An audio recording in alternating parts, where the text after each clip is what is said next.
बिस्मिल्लाहिर्रहमानिर्रहीम। पिछली नशिस्त रहमतुल लिल आलमीन पार्ट 6 में आका सल्लल्लाहु अलैहि वसल्लम की विलादत बासआदत के ठीक पहले और बाद के हालात बयान किए गए थे। हज़रत अब्दुल्ला के इंतकाल पर बयान ख़त्म हुआ था। जो नए नाज़रीन हैं वो पार्ट 1 से 5 तक ज़रूर सुनें। अब आगे आका सल्लल्लाहु अलैहि वसल्लम की वालिदा माजिदा सैयदा आमना तहारत नफ्स, शराफत, इज़्ज़त, इफ़्फ़त, इस्मत और पाक बाजी में बेमिसाल थी। अपनी कौम में सैयदुन निसा के लक़ब से मशहूर थीं। ददियाल और ननिहाल के लिहाज से आप अरब में बेहतरीन कबीले और बेहतरीन कौम में से थीं। विलादत बासआदत के बाद 3-4 दिन तक आका सल्लल्लाहु अलैहि वसल्लम को दूध मुबारक पिलाया। फिर आपके चचा अबू लहब की आज़ाद करदा कनीज़ सोएबा ने और उसके बाद दाई हलीमा सादिया ने दूध पिलाया। दूध पिलाने की जिम्मेदारी माह रबीउल अव्वल 52 क़ब्ल हिजरी यानी अप्रैल माह 571 ईस्वी में सौंपी गई।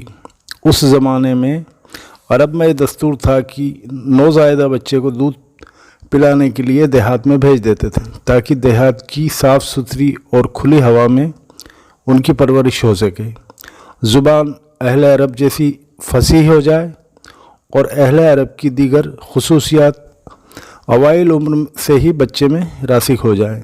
इस दस्तूर के मुताबिक साल में 2 मरतबा बनी साद की औरतें शीरख्वाह बच्चों की तलाश में मक्का शरीफ आती। चुनाचा आपकी पैदाइश के 8 दिन बाद इन्हीं ख़वातीनों के साथ दाई हलीमा सादिया भी तशरीफ़ लाईं। दूसरी औरतों को तो मक्का के रईस घराने के बच्चे दूध पिलाने के लिए मिल गए, लेकिन हलीमा सादिया खाली हाथ रह गईं। नबी करीम चूँकि मादर शिकम में ही यतीम हो गए थे, इसलिए इनाम व इकराम की उम्मीद कम थी। इस लिहाज से औरतों ने आपके दर मुबारक की जानिब तवज्जो न की।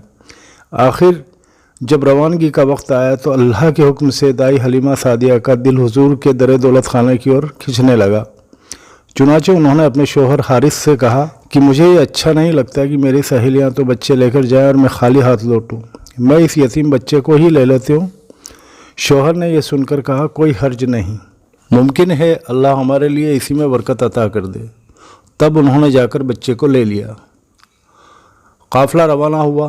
सब सवार होकर चल पड़े। उनकी ऊँटनी दुबली पतली, देखने में मरियल और चलने में सुस्त रफ्तार थी, लेकिन ज्यों ही हलीमा सादिया हुजूर को लेकर उस पर सवार हुई, यकायक वो बर्क़ रफ्तार हो गई। बाकी औरतों ने देखा कि उनकी मरियल ऊँटनी उनकी तेज़ रफ्तार ऊँटनी से आगे निकली जा रही थी। फिर वो तमाम ऊँटनियों को पीछे छोड़ गई। ये तब्दीली दूसरी औरतों के लिए किसी मौजज़े से कम न थी, और बेशक ये तो बहुत ही अदना मौजज़ा था। आका सल्लल्लाहु अलैहि वसल्लम हलीमा के शोहर का नाम हारिस बिन अब्दुल्ला उज़्ज़ा था। ये दोनों ही कबीला साद बनी वक़ बिन हवादिन से ताल्लुक़ रखते थे। इसी तरह हारिस के बच्चे आका के रज़ाई भाई बहन हुए। जब तक आप सल्लल्लाहु अलैहि वसल्लम दाई हलीमा के घर में रहे, उनका घर बरकतों से मालामाल होता रहा। दाई हलीमा बयान फरमाती हैं कि वो जब आई थी तो कहत साली का दौर था। इस बिना पर खाना पीना कुछ ख़ास मैसर नहीं था। उनके अपने बच्चे खुद दूध से बिलखते रहते थे, न खुद सोते थे न माँ बाप को सोने देते। मगर जब वो आपको लेकर अपने घर आईं और आपको गोद में लिया तो आंचल दूध से भर गया। यहाँ तक कि आप सल्लल्लाहु अलैहि वसल्लम ने पेट भरकर दूध पिया और दाई हलीमा के बेटों ने भी खूब सैर होकर दूध पिया। फिर दोनों आराम से सो गए। उस रात दाई हलीमा का बच्चा बिल्कुल ना रोया, सुबह तक चैन से सोया। उधर शोहर हारिस ऊँटनी के पास गया तो क्या देखता है कि थन से दूध उबल रहे हैं। चुनाचे वो दूध दोहने लगा और इस कदर दूध दोहा कि घर के तमाम बर्तन भर गए।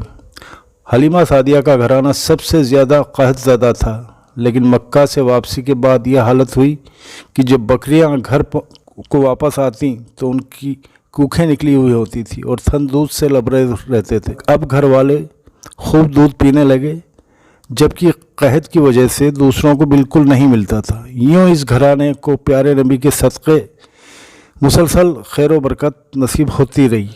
वो हर 6 माह बाद आप सल्लल्लाहु अलैहि वसल्लम को मक्का लाती, वालदा और ख़ानदान के लोगों से मिलवाती और फिर अपने दयार बनी साथ वापस ले जाती। जब मुद्दत रज़ात पूरी हो गई तो दूध छुड़ाकर आपकी वालदा के पास वापस लाई।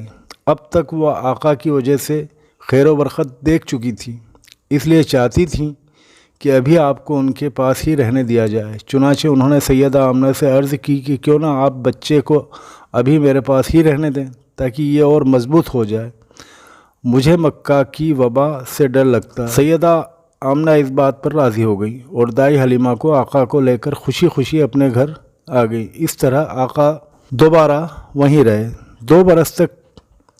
پھر آپ کے سینہ مبارک کو چاک کرنے کا واقعہ پیش آیا۔ اس واقعے سے گھبرا کر دائی حلیمہ نے آپ کو آپ کی والدہ کے حوالے کر دیا۔ انس بن مالک رضی اللہ عنہ بیان کرتے ہیں کہ آپ بچوں کے ساتھ کھیل رہے تھے کہ تبھی روح الامین جبرائیل علیہ السلام تشریف لائے، آپ کو زمین پر لیٹا کر آپ کا سینہ مبارک چاک کر دیا، پھر آپ کا دل نکالا اور اس میں سے ایک قطرہ مکروہ نکال کر فرمایا کہ یہ شیطان کا حصہ تھا۔ پھر دل کو سونے کی طشت میں زمزم کے پانی سے دھویا اور واپس سینہ مبارک میں رکھ دیا۔ ادھر بچے دوڑ کر دائی حلیمہ کے پاس آئے اور کہنے لگے کہ آقا صلی اللہ علیہ وسلم کو قتل کر دیا۔ وہ لوگ فوراً آپ کے پاس پہنچے، دیکھا کہ آپ کے چہرے کا رنگ زرد ہے۔ سیدنا انس کا بیان ہے کہ میں آقا صلی اللہ علیہ وسلم کے سینے مبارک پر سلائی کا نشان دیکھا کرتا تھا۔ اس واقعے کے بعد آپ کو مکہ معظمہ بھیج دیا گیا اور آپ نے اپنی والدہ ماجدہ کے سائے محبت میں کوئی 2 برس گزارے۔ پھر دادا جان ام ایمن اور والدہ ماجدہ کے ساتھ مدینہ منورہ کا سفر کیا، جہاں آپ کے والد کی قبر بھی موجود تھی اور آپ کے دادا کا ننیھال بھی تھا۔ آپ مدینہ طیبہ میں 1 ماہ رہ کر واپس ہوئے تو راستے میں سیدہ آمنہ بیمار ہو گئیں اور مقام ابوا پہنچ کر انتقال فرما گئیں۔ ان للہ و انا الیہ راجعون۔ انہیں دفن کر دیا گیا۔ اب عبد المطلب آپ کو لیے مکہ پہنچے۔ ان کے دل پر آپ کی والدہ کی وفات کی وجہ سے گہرا صدمہ تھا۔ آپ کے لیے ان کے دل میں ایسی محبت پیدا ہوئی کہ خود اپنے بیٹوں کے لیے نہ تھی۔ وہ آپ کی بہت قدر کرتے، اپنی اولاد سے بڑھ کر چاہتے، اپنے خاص فرش پر بیٹھاتے، خوب شفقت اور اکرام کرتے، آپ کی نقل و حرکت دیکھ کر بہت زیادہ خوش ہوتے۔ آپ کو معلوم تھا کہ مستقبل میں آپ کی نرالی شان ہونے والی ہے، لیکن ابھی آقا صلی اللہ علیہ وسلم 8 برس 2 ماہ کے تھے کہ حضرت عبد المطلب بھی انتقال کر گئے۔ اب آپ کے چچا ابو طالب نے آقا کی کفالت اپنے ذمے لے لی۔ یہ حضرت عبداللہ یعنی آقا کے والد کے سگے بھائی تھے۔ زیادہ مالدار تو نہ تھے، لیکن اللہ نے ان کو اتنی برکت عطا کی کہ ایک آدمی کا کھانا پورے کنبے کو کافی رہتا۔